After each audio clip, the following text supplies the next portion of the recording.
안녕하세요. 살아있는 책 산책입니다. 오늘 산책길의 책은 송기령 저자의 그냥 하지 말라입니다. 당신의 모든 것이 메시지다 라는 문장이 특히 와닿았습니다. 온라인 세상에서 우리가 입력하는 모든 데이터가 마치 발자국처럼 남게 되는 현실에 살고 있기에 인간이 많은 메시지를 남기고 있다는 사실에는 이견이 없을 겁니다. 빅데이터, 어마무시한 양의 빅데이터들이 현대의 경제, 사회, 정치 등 오프라인 세상에도 영향을 주고 있습니다. 아마 많은 분들이 공감하실 텐데요.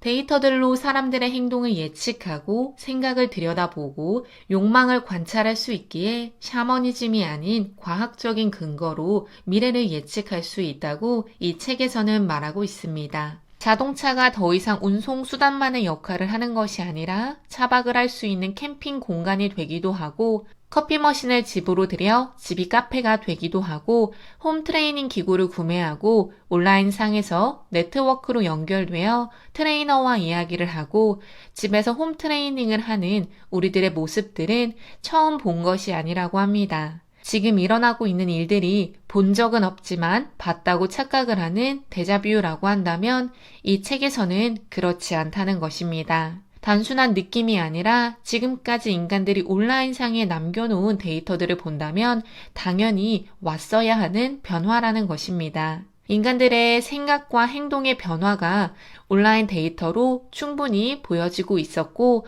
코로나가 이 변화를 갑작스럽게 당겨온 것 뿐이라고 합니다. 저자는 데이터 마이닝, 데이터 채굴을 통해 변화의 세 가지 키워드를 말하고 있습니다. 혼자, 장수, 무인입니다. 데이터들을 보더라도 혼자의 키워드는 계속해서 나오고 있다고 합니다. 혼자 먹고, 혼자 놀고, 혼자 술 마시고, 혼자 여행 가며 혼자를 즐기고 있다고 하는데요. 혼자 살다가 거동이 불편해지면 누가 도와줄 수 있는지, 급변하는 시대를 적응하지 못해 도태될 때 지금은 아이들의 도움을 받을 수 있지만 그런 존재가 없으면 어떻게 될지를 예측해 강력한 복지 시스템이 마련되어야 한다고 합니다. 물론 쉽지는 않다고 하는데요. 그렇기 때문에 개개인이 더욱 자신을 돌보고 성장하려고 노력하고 건강을 챙기는 사회가 되고 있다고 저 역시 생각이 들었습니다. 그런 맥락에서 장수의 키워드가 자연스럽게 연결이 되었습니다. 혼자 살아가는 사회에서 내가 나를 돌보아야 하기 때문에 건강에 신경을 쓰게 되었고 그런 노력들이 건강한 노후를 만들고 있다고 생각이 듭니다. 뿐만 아니라 자연스럽게 시대의 발전에 따라 평균 연령도 높아지고 있습니다. 요즘은 60, 70인 분들을 뵙더라도 정말 건강하게 사시는 분들도 많고 심지어 40, 50대보다도 어려 보이는 분들이 많습니다. 이런 장수 키워드가 미래를 예측하는 중요한 키워드 중 하나라고 합니다. 마지막으로는 무인입니다. 저도 롯데리아에서 키오스크로 주문을 하지 못하는 부부를 도와드린 적이 있는데요.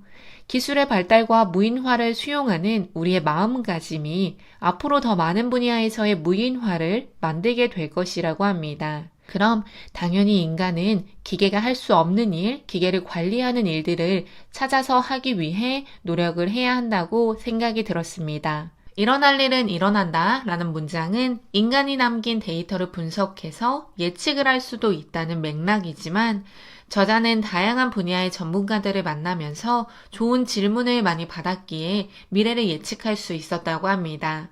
다양한 직종의 전문가들, 더 다양한 사람들과 교류하며 이종 간의 지혜를 모으고 사고했던 것이 저자가 데이터를 기반으로 미래를 예측할 수 있도록 하는 발판을 마련한 계기가 되었다고 합니다. 답이 있다고 보여지는 것은 아니지만 이 책에서는 앞으로 무조건 성실하게만 열심히만 하는 것이 아니라 내가 가야 하는 방향을 생각하고 충실히 하라고 합니다. Think first가 선행이 되어야 just do it을 하더라도 제대로 하게 된다는 것입니다. 지금 우리가 살고 있는 시대의 변화를 숫자로 비유해 보았을 때 1에서 100 정도의 변화로가 아니라 지금은 1에서 1조 정도까지라고 개인적으로 저는 생각이 듭니다.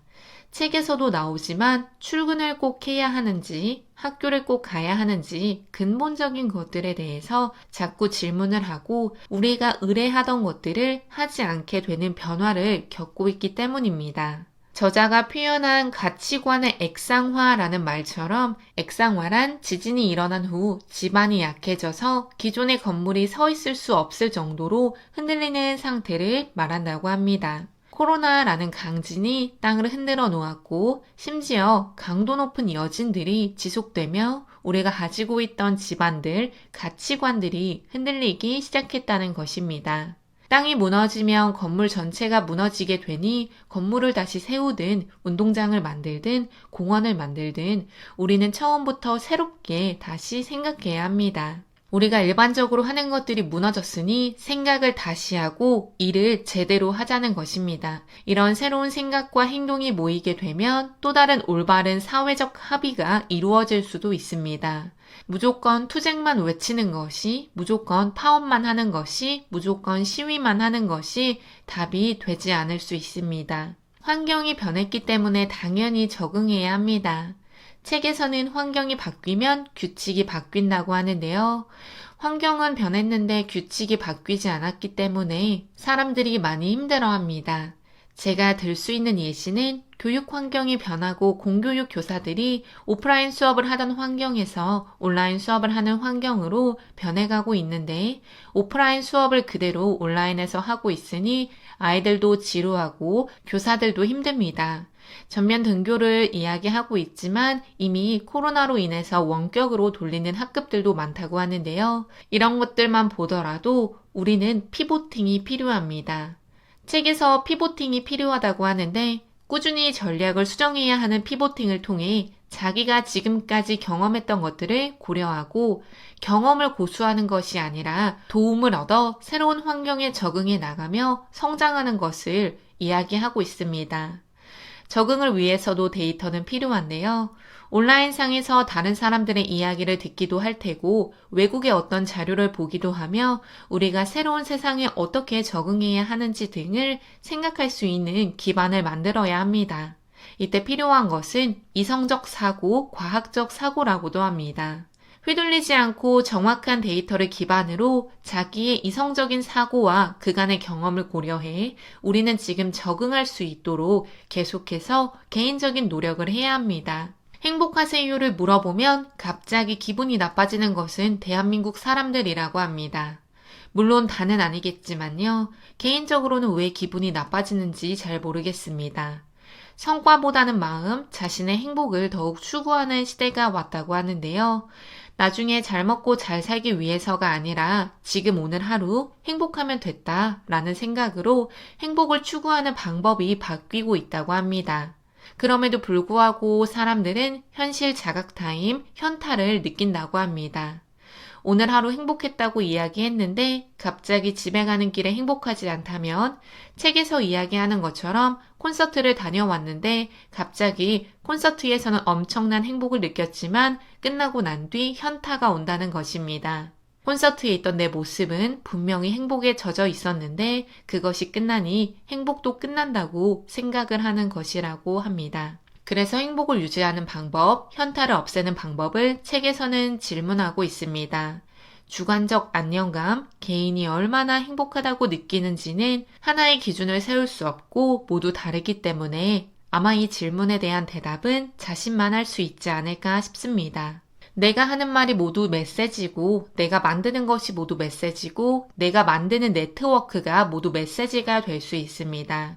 결국 저자가 말하는 것처럼 내 삶이 모두 메시지라고 하는데요. 미래인간은 자기의 모습을 계속해서 기록하고 자신의 콘텐츠를 계속해서 만들어가며 스스로의 업을 지속해야 한다고 합니다.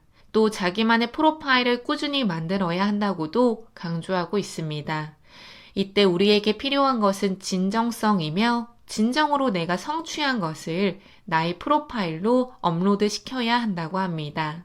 내가 만들어내는 무수한 많은 데이터가 진짜 내 데이터인지 나를 녹여내고 있는지가 가장 중요하다고 생각이 들었습니다. 당신은 진짜입니까? 라는 질문에 대답할 수 있도록 하는 것이 당연히 중요하고 홍보와 수익을 위해 겉만 번지르르 한 것이 아니라 진정으로 자기가 좋아하고 잘해서 남길 수 있는 것들을 찾는 것이 필요합니다. 데이터 마이닝, 쓸모있는 이로운 데이터들을 뽑아내는 작업이라고 간단하게 정의할 수 있을 텐데요.